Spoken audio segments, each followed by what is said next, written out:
Bismillahirrahmanirrahim. Assalamualaikum warahmatullahi wabarakatuh. Yang terhormat Ibu Hajah Siti Hikmah, SPD MSI, selaku dosen pengampu mata kuliah perkembangan anak dan remaja berkebutuhan khusus, serta teman-teman sekalian. Di sini saya Nadifah Salsabilah dengan NIM 20070161557 akan memaparkan materi mengenai perbedaan disleksia, diskalkulia, dan disgrafia. Cara untuk mengetahui perbedaan dari anak dengan hambatan disleksia, diskalkulia, dan disgrafi dapat dilihat melalui karakteristik hambatannya itu sendiri. Berikut karakteristik anak dengan hambatan disleksia, diskalkulia, dan disgrafi.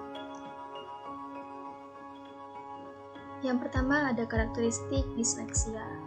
Menurut Vernon yang juga dikutip Hargrove dalam Abdurrahman, mengemukakan perilaku anak berkesulitan belajar membaca yaitu 1. Memiliki kekurangan dalam diskriminasi penglihatan, kemudian tidak mampu menganalisis kata menjadi huruf-huruf, memiliki kekurangan dalam memori visual, memiliki kekurangan dalam melakukan diskriminasi auditoris, tidak mampu memahami simbol bunyi, kurang mampu mengintegrasikan penglihatan dengan pendengaran, kesulitan dalam mempelajari asosiasi simbol-simbol irregular atau khususnya bahasa Inggris, kesulitan dalam mengurutkan kata-kata atau huruf, sulit membaca kata demi kata, serta kurang memiliki kemampuan dalam berpikir konseptual.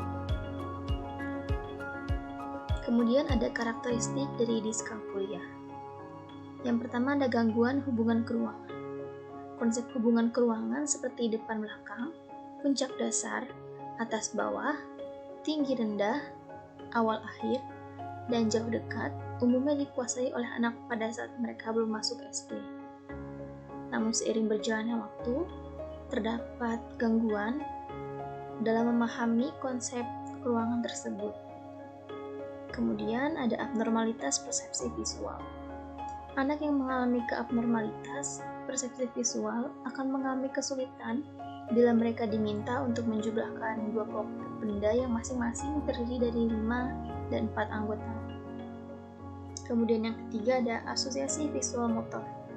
Anak berkesulitan belajar matematika sering tidak dapat menghitung benda-benda secara berurutan sambil menyebutkan bilangannya.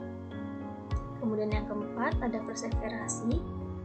Anak yang perhatiannya melekat pada suatu objek saja dalam jangka waktu yang relatif lama disebut perseverasi. Lalu yang kelima ada kesulitan mengenal dan memahami simbol. Kesulitan semacam ini dapat disebabkan oleh adanya gangguan memori, tetapi juga dapat disebabkan oleh adanya gangguan persepsi visual. Lalu ada gangguan penghayatan tubuh. Anak merasa sulit untuk memahami hubungan bagian-bagian dari tubuh sendiri. Jika anak diminta untuk menggambar tubuh misalnya, mereka akan menggambarkan dengan bagian-bagian tubuh pada posisi yang salah. Kemudian kesulitan dalam bahasa dan membaca.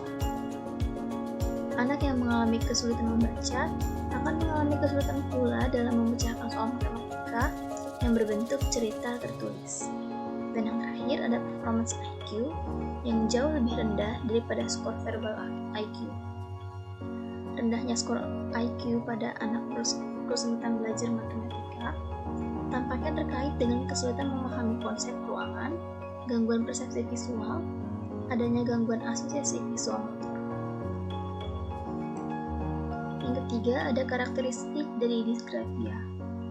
Karakteristik dari disgrafia tersebut yang pertama ada terdapat ketidakkonsistenan untuk huruf dalam tulisannya.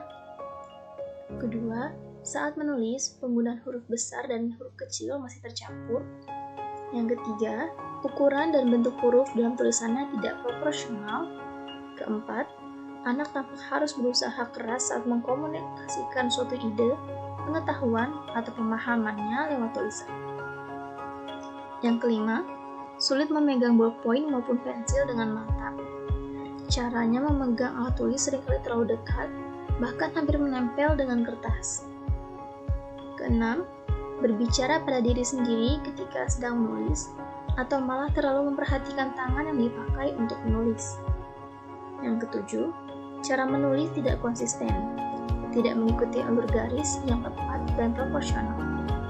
Dan yang terakhir, tetap mengalami kesulitan meskipun hanya diminta menyalin contoh tulisan yang ada. Itulah tadi perbedaan dari disleksia, diskalkulia, dan disgrafi yang dilihat dari karakteristiknya. Sekian pemaparan materi dari saya. Wassalamualaikum warahmatullahi wabarakatuh.